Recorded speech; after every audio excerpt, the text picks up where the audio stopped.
জনরব media, জনতার কথা বলে। নমস্কার, জনরব মিডিয়া থেকে শুক্লা গাঙ্গুলি। 2রা ফেব্রুয়ারি 2024 কলকাতা প্রেস ক্লাবে ডাক্তারবাবুরা ক্যান্সার সম্পর্কে যে কথা বললেন, চলুন আমরা মূল সাংবাদিক সম্মেলনে কি আলোচনা হলো তার দিকে চোখ রাখি। ওয়ার্ল্ড ক্যান্সার ডে উপলক্ষে যে প্রেস কনফারেন্স রেখেছি তার শুভ সূচনা করছি। আমরা ডেকে নেব ডায়াসে ডক্টর সঞ্জয় রায়কে, স্যারকে অনুরোধ করবো ডায়াসে আসার জন্য। প্রফেসর ডক্টর জয়েশ শাহকে ডেকে নেব মঞ্চে আসার জন্য। রুবি জেনারেল হসপিটালের director medical affair doctor Ruby সমাদারকে ডেকে নেব মঞ্চে আসার জন্য। ডক্টর সোমনাথ সরকারকে আমরা ডেকে নেব মঞ্চে আসার জন্য। প্রফেসর ডক্টর স্বর্ণবিন্দু ব্যানার্জিকে ডেকে নেব আমাদের মঞ্চে আসার জন্য এবং ডক্টর সুদীপ্ত বন্দ্যোপাধ্যায়কে ডেকে নেব। ডাক্তারবাবুরা কি আলোচনা করলেন? আর এই মৃত্যুর দর বা মর্টিলিটি রেট যেটা হচ্ছে, এটা more than tuberculosis, malaria, HIV, এই সব ডিজিজগুলো নিয়ে যত লোক মারা যান তার থেকে অনেক গুণ বেশি। সেই জন্য এটা একটা ভীতির কারণ। আর 4 ফেব্রুয়ারি সেই কারণেই ওয়ার্ল্ড ক্যান্সার ডে হিসেবে অবজার্ভ করা হয়। একটা কেয়ার গ্যাপ আছে যেখানে হয়তো সব পেশেন্টরা কেয়ার পান না, প্রপার কেয়ার পান না। সেই জন্যেই 2022 to 2024 একটা স্কিম নেওয়া হয়েছে throughout the world to close the care gap. Care গ্যাপটা কীভাবে ক্লোজ করা হবে? By preventing, by proper screening, that is early detection, proper care given to the patients so that mortality rate কমে যায়।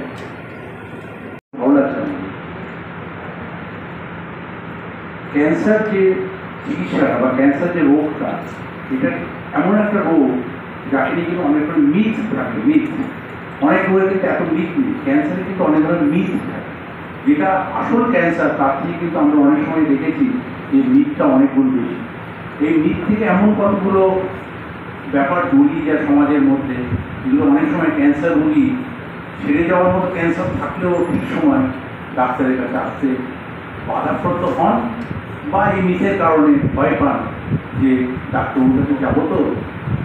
যেমন ধরুন ক্যান্সার রোগ ছোঁয়াচে অনেকে বলে ক্যান্সার রোগের কোনো চিকিৎসা নেই, ক্যান্সার অত্যন্ত খরচা সাপেক্ষ, ক্যান্সার একবার ধরলে তাকে ছাড়ে না, এবং ক্যান্সারের যে রোগ এটা একটা সর্বগ্রাসী রোগ।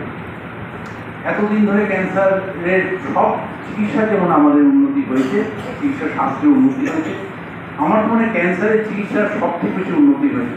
এখন যা দেখা যায়, আমাদের জানেন যে রুবি ক্যান্সার সেন্টার আমাদের হয়েছে, রুবি হসপিটালের সঙ্গে আমাদের রুবি ক্যান্সার সেন্টার আছে, এবং এটা কিন্তু খুব প্রায়োরিটি হয়েছে। আমাদের যে CMD ডক্টর কমল দত্ত, উনি জানেন, উনি আর্টিকল হসপিটালে এক্সপোর্টেড, এবং এখান থেকে উনি গ্র্যাজুয়েশন করে গাইনি করে আমেরিকায় বসবাস করেছেন। কিন্তু ওনার প্রাথমিক ধারণা ছিল আমি একটা স্টেট অফ দ্য আর্ট গরিবদের জন্য ক্যান্সার হসপিটাল বানাবো।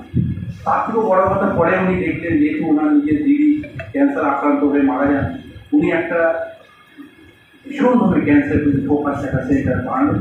উনি দাঁড়িয়ে থেকে বিদেশ থেকে state of the art machine আনিয়েছেন। সেই মেশিন আমাদের এত ভালো, এত বহু লোককে আমরা সমাজে মুক্ত করে ছেড়ে দিতে। কাজেই সেই সূত্রে আমরা আবার চেষ্টা করছি আরও একটা বেস্ট অফ দ্য আসবে, 1 মাসের মধ্যে চলে আসবে। আপনি জানিয়ে 2-1 মাসের মধ্যে আমাদের আরেকটি মেশিন আসছে, এটা best state of the art radiotherapy machine, সেটাকে আমাদের ভাষায় বলি ট্রু বিন মেশিন। আমি পাশাপাশি যদি বলি, ডায়াবেটিস ধরলে কি ছাড়ে, প্রেশার ধরলে ছাড়ে, কিডনির অসুখ ধরলে ছাড়ে, অ্যাজমা ধরলে ছাড়ে, সিওপিডি ধরলে ছাড়ে, কোনোটাই তো ছাড়ে না। ম্যালেরিয়া ডেঙ্গু ছাড়া আর কোভিডও সারে, বরঞ্চ ক্যান্সার সারে। আর্লি ব্রেস্ট, আর্লি ওভারি মানে স্তন ক্যান্সার এবং বৃহৎ পায়ুর ক্যান্সার, বৃহদন্ত্রের ক্যান্সার, পায়ুর cancer first stage, second stage, third stage হলেও সারে। এবং সব থেকে বড় কথা, বাচ্চাদের ক্যান্সার, বাচ্চাদের ক্যান্সারের মধ্যে সব থেকে কমন হচ্ছে রক্তের ক্যান্সার। এই রক্তের ক্যান্সার, বাচ্চাদের রক্তের ক্যান্সারের মূলত বাচ্চাদের রক্তের ক্যান্সারের চিকিৎসা হলে মেডিকেল কলেজের মেডিকেল অনকোলজিতে হয়। পাশাপাশি ওই বাচ্চাদের রক্তের ক্যান্সার কিন্তু 80% ক্ষেত্রে সেরে যায়। আমাদের দেশের পরিসংখ্যান হচ্ছে 60 থেকে 70% ক্ষেত্রে সেরে যায়। কাজেই হতাশ হওয়ার কোনো কারণ নেই। আর স্টিগমা মানে স্টিগমা মানে হচ্ছে একটা কোনো ক্যান্সারের সঙ্গে একটা, যাকে বলা যায় একটা সামাজিক বয়কট কিছু করে দেওয়া। আমি কিন্তু আমার এক যুবতী রুগীকে বা তরুণী স্তন ক্যান্সার রুগীকে আমি বলতে শুনেছি যে প্রথমে বলেছে যে আচ্ছা ডাক্তারবাবু চুল আমাদের কেমোথেরাপিতে তো চুল চলে গেছে, আমি কারণ যেগুলো আছে সেগুলো অলমোস্ট কোনো মানে হয় না। Possible way. We are observing World Cancer Day tomorrow. India context day 7th November is also our National Cancer Day since 2014. In World Cancer Day main objective হচ্ছে to raise awareness, to start fundraising programs, educational campaigns among everyone, among for the entire population, not just in India but in the entire world. Cancer awareness যদি মানুষের থাকে, first of all হয়তো lifestyle change করবেন, cancer incidence কমবে। যদি screen detected cancer হয় তাহলে খুব ভালো, যেরকম প্রফেসর ব্যানার্জি বললেন কিওর রেট ভেরি হাই, তাহলে আর্লি স্টেজে ক্যান্সার থেকে কিওর রেট হাই। মানুষের অ্যাওয়ারনেস থাকলে মানুষ রোগকে লোকাবে না, they will go to the hospital আর তাড়াতাড়ি ঠিক protocol based evidence based treatment পাবে। সো ওয়ার্ল্ড ক্যান্সার ডে যদি কোনো প্রোগ্রাম করতে হয়, আমার মনে হয় এই প্রেস ক্লাব থেকে বেটার জায়গা নেই। কেন আমরা ইন্ডিভিজুয়াল ডাক্তার বা হসপিটাল কোনো জায়গায় গিয়ে যতই প্রোগ্রাম করি, আপনাদের সব মিডিয়ার লোকজনকে এক জায়গা পেয়ে এই মাল্টিপ্লিকেশন এফেক্ট অনেক বেশি পাওয়া যায়। তো আমার মনে হয় আপনাদের সবার একটা রোল আছে এই পার্টিকুলার প্রোগ্রাম অ্যান্ড এই ক্যান্সার অ্যাওয়ারনেসে। Media should also. এদিন এক বিশেষ ক্যান্সার প্রিভিলেজ কার্ডের আবরণ উন্মোচন করলেন ডাক্তারবাবুরা। এবার চলুন প্রশ্ন উত্তর পর্বে। যদি কারোর কোনো মাসে ক্লোজিং দ্য ক্যান্সার গ্যাপ, মানে দেখা গেছে cancer patient different areas of the world, different areas of the country সবাই একরকম চিকিৎসা পায়। তো প্রত্যেক মানুষের রাইট আছে কি যেখানেই থাকে, এই ইকোনমিক স্টেটাসেও থাকে, cancer care best possible okay পাওয়া উচিত। That is the thing. আর কারণ হচ্ছে ক্যান্সার ডায়াগনোসিসটা করতে। আজকে থেকে 10 বছর আগে, 15 বছর আগে, 20 বছর আগে আপনি যদি দেখেন কত রোগী ক্যান্সার অথচ আনডায়াগনোজ মারা গেছে। আমরা দেখেছি আগে কত অ্যাসাইটিস বলে একটা পেটে জল হয়ে পড়বে অ্যাসাইটিস। আমরা এখন ক্যান্সারের যে ক্যান্সার নির্ণয়টা এত ভালোভাবে উন্নত হয়েছে, ভালো ভালো প্রযুক্তি এসছে, হিস্টোপ্যাথোলজি ভালো হয়েছে, এখন স্ক্রিনিং ভালো হয়েছে, ইমেজিং দারুণভাবে উঠে এসেছে, মাল্টিডিসিপ্লিনারি সবাই চিন্তা করতে শুরু করেছে যে ক্যান্সারটা আগে গিয়ে দেখতে শুধু সেই চিন্তা করে। এখন যে ডায়াগনোসিস না করতে পারে সেগুলো টিম করে সবাইকে নিয়ে চেষ্টা করে যে সব থেকে ভালো ডায়াগনোসিসটা করে সেটা চিকিৎসাটা দেয়। কাজে ক্যান্সার যা ছিল তাই আছে, ক্যান্সার পারেনি, কিন্তু ক্যান্সার ডায়াগনোসিসের মধ্যে এরকম নাম্বার অফ ক্যান্সার পেশেন্ট সংখ্যা অনেক বেশি। কাজে এটা আমাদের এক কথায় বলতে গেলে বলতে হয় যে বিজ্ঞানের উন্নতি বাইরে তার একদম ঠিক উত্তর দিয়েছেন। আমি জাস্ট অ্যাকচুয়ালি মেডিকেল সায়েন্স উন্নত হয়েছে, অ্যাভারেজ লাইফ এক্সপেক্টেন্সিও অনেক বেড়ে গেছে। হয়তো ইন্ডিপেন্ডেন্সের সময় অ্যাভারেজ লাইফ এক্সপেক্টেন্সি অনেক পুয়ার ছিল, এখন সবার বাড়িতে মোর দেন 70-year-old লোকজন আছেন। Everyone hopes to live much longer. Medical technique improve করেছে, লাইফ এক্সপেক্টেন্সি বেড়েছে, ওভারঅল পপুলেশনও বেড়েছে। So number of cases, better treatment, medical science, awareness বেড়েছে, মানুষ কিছু বলে তাড়াতাড়ি চিকিৎসা করাতে চায়। These are also factors in cancer population, cancer কেসটা বাড়ছে।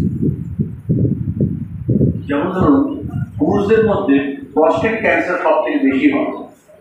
প্রস্টেট ক্যান্সার কিন্তু আনডায়াগনোজ, প্রস্টেট ক্যান্সারের কোনো রোগ নির্ণয় করার ব্যাপার নেই, খুব কম সময় তার সিমটমস হয়। কাজে যেটা ডক্টর ঝা বলছিলেন, লাইফ এক্সপেক্টেন্সি বাড়লে সেটাও ধরা পড়ার চান্স বেশি থাকে।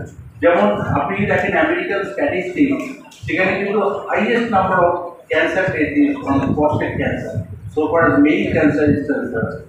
সো সেই জন্য আমরা বলছি সবগুলো মিলিতভাবে বলতে গেলে, সবগুলো একটা কোনো কারণের জন্য ক্যান্সার বাড়ে না, সব মিলিতভাবে বলতে গেলে এইগুলো ফ্যাক্টরগুলো চিন্তা করলে কিন্তু আপনি আপনার উত্তর পেয়ে গেছেন। ডক্টর ব্যানার্জি।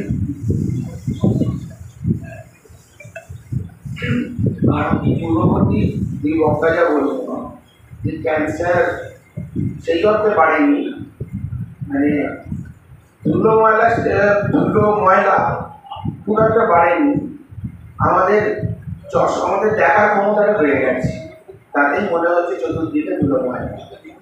এক্স্যাক্টলি আমাদের ডায়াগনোসিস করা, রোগটা নির্ণয় করা, সেইটা তার ক্ষমতা বেড়ে গেছে বলে ক্যান্সারকে আমাদের মনে হচ্ছে ক্যান্সারটা বাড়ছে।